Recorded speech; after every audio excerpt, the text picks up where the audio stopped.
I'll tell you this right now.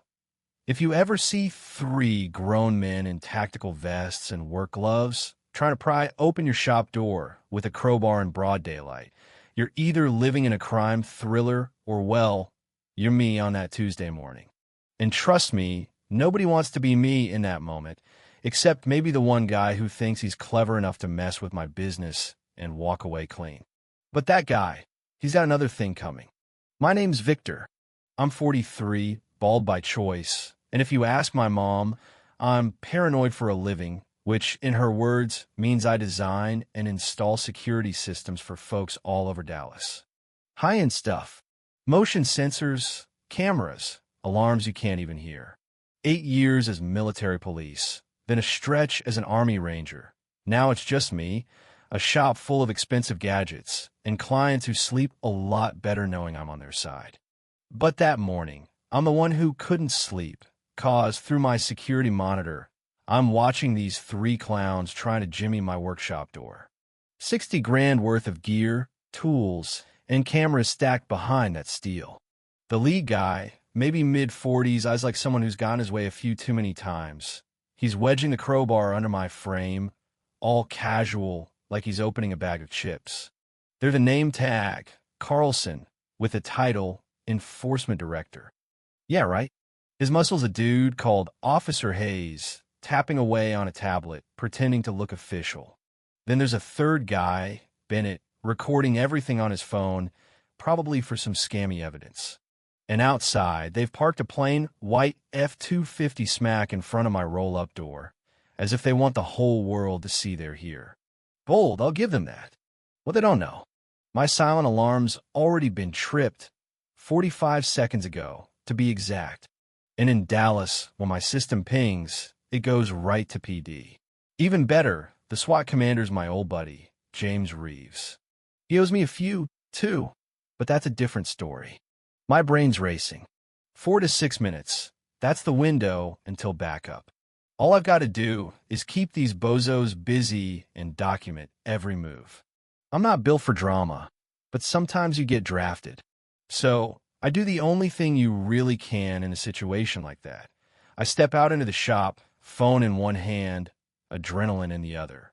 I tell them, you need to stop what you're doing and leave. Now, Carlson lets the crowbar clatter to the floor. Gives me this look, half annoyed, half bored. Mr. Victor, he says, we're with the Lakewood Commercial District HOA. This workshop's out of compliance. 23,000 in code violations, unpaid assessments. We have authority to inspect. I actually laugh. Couldn't help it. This is an industrial park. There's no HOA. Never has been. I tell him, straight up, you're breaking in. That's commercial burglary. That's a felony in Texas, my friend. Hayes, the tablet guy, tries to get slick. He shoves the thing in my face, scrolling through a bunch of made-up violations. All businesses here are subject to commercial assessments and compliance standards. You haven't paid. That's why we're here. I switch my phone to video, just in case. I'm documenting everything. I say, you have zero authority. If you don't leave, you'll be explaining yourselves to the cops. Bennett edges closer, still recording. We have legal authority to inspect. Blocking access is obstruction. Another $5 grand on your bill. I push right back. Show me any real paperwork. County filings. Date restrictions. You got anything at all, you show me. Otherwise, get lost. Carlson scoops up the crowbar again. His hands are shaking just a little. We don't have to prove anything to you. Documents are on file. We can force entry and add the cost to your bill if you don't comply. I'm not bluffing. Well, not entirely. I tell them, you forced that door, it's on video. That's a felony. I do this for a living. Dallas PD will love it. Hayes keeps scrolling. He's tossing out more violations. Rapid fire. Unauthorized security installation. Excessive surveillance. Non compliant signage. Hazardous materials. Without permits, by the way. 31 grand, he says, like he's reading off a fast food order. I check my watch. 3 minutes since the alarm. Cops will be rolling up any second now. I stall, ask to see the tablet. Let's look at these violations. Carlson blocks me, chest out. You don't see anything until you pay or submit to inspection. I don't even blink. No, my option is to wait for the police to show up, which should be any second now. You'll be arrested for attempted commercial burglary, just so you know. Bennett's finger wavers on the record button. You call the cops? That's harassment of HOA officials. Another violation. Now, if you've never watched a grown man try to talk his way out a hole he dug himself, it's something to see. But it gets old quick. I tell them, you're not HOA. You're criminals. And you're about to find out the hard way. Carlson squares up again, crowbar against the door. We're getting in. You can cooperate or not. Then sirens. Louder than I'd hoped. Close enough to shake the dust off my ceiling. Carlson freezes. Hayes and Bennett swap glances. That's my cue. I smile, couldn't help it. That'll be Dallas PD. You guys better think about what you're going to say. Next thing, for patrol units screech up, lights spinning, followed by an unmarked SUV. Out steps Reeves, built like a linebacker, decked out in tactical gear, eyes scanning the scene. He sees me, gives a little nod. Victor, you good? Yeah, I say. These three try to force entry. Claim they were HOA. I've got it all recorded.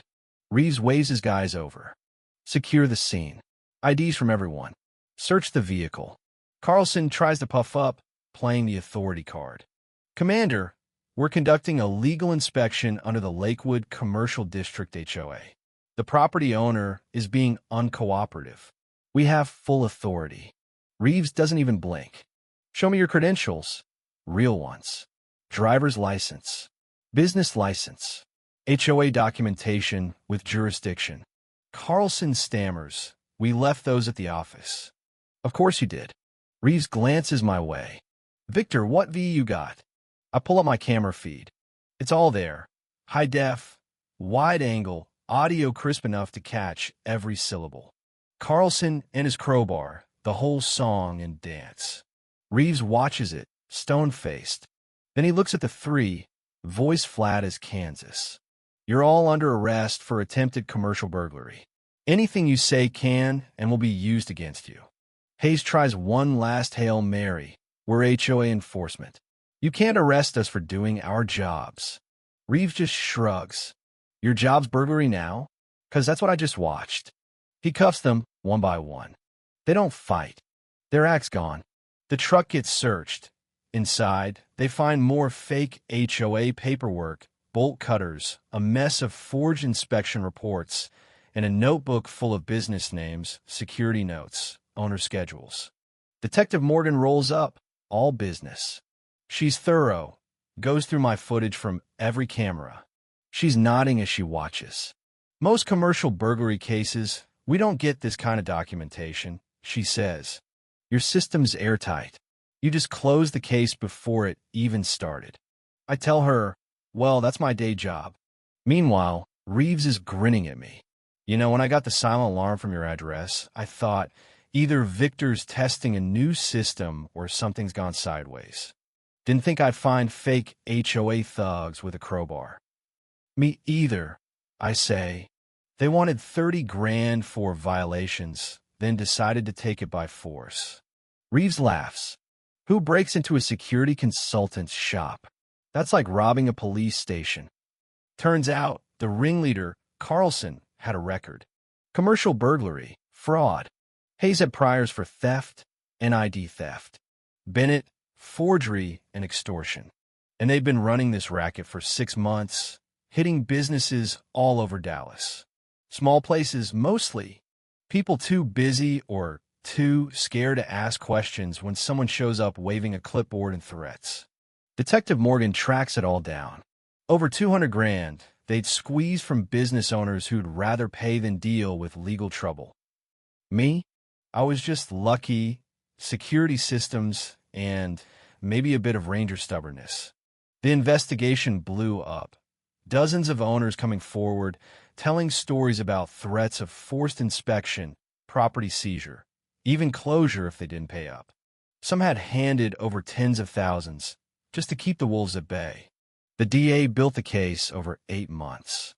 I testified, laid out every detail, the threats, the break-in, the bogus fines. Even walked the court through how my system worked, frame by frame. Other business owners spoke, too. The prosecution rolled out everything: video, documents, bank records. There was no wiggle room. The verdict? All three convicted. Attempted commercial burglary, fraud, extortion, conspiracy, impersonating officials. Carlson got 14 years. Hayes, 12. Bennett, 11. Judge ordered full restitution. Assets seized, accounts emptied. Every owner got paid back. Fake liens wiped from their property records. Me? I got my doorframe fixed, plus a check for my time and trouble. But honestly, the best part was seeing a dozen other owners get their money back, and those three sit in a courtroom, knowing their scam was dead and buried. About a month after sentencing, Reeves and I met for lunch. He's still laughing about it. You know what I love? They tried to intimidate a guy whose silent alarm goes to me. That's fate right there. I shake my head. It's also why you invest in real security. Cameras, alarms, direct links to people who know you. He says, I tell people about this case all the time now. Truth is, I still run my shop, still install systems for others. The new cameras are even better. And every time I sit down with a client, I tell them about the day three guys tried to scam their way into my life and got a decade behind bars instead. So if you're listening, hear this. If anyone shows up at your business, claiming to be from some commercial HOA you've never heard of, flashing threats and paperwork, don't take it at face value. Check your records. Call the county. 9 times out of 10, if it smells fishy, it is.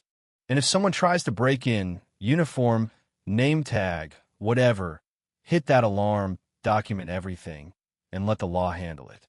These scams count on folks being too busy, too trusting, or too scared to stand up. You don't have to fight alone. Sometimes, all it takes is saying, nope, I'm calling the cops, and having the receipts to back it up. You want a moral? Here it is. Never, ever let someone else decide what you're allowed to question, especially when they show up waving authority. I almost let my guard down for half a second, thinking maybe there's a new rule I missed. But rules don't change overnight, and crooks don't come with real credentials. They come with crowbars and fake name tags. The best part? Watching those guys get led away in cuffs, knowing everyone they'd ever scared got a front row seat. That's justice you can feel. But hey, let me throw this back at you. Where's the line between being cautious and being paranoid? If it was your shop, would you have stood your ground, or just paid the assessment to make the problem disappear? Ever had someone show up, trying to strong-arm you with rules they made up on the spot? I'd love to hear your story, if you've got one. Drop your thoughts. What's right, what's wrong, what's just plain survival?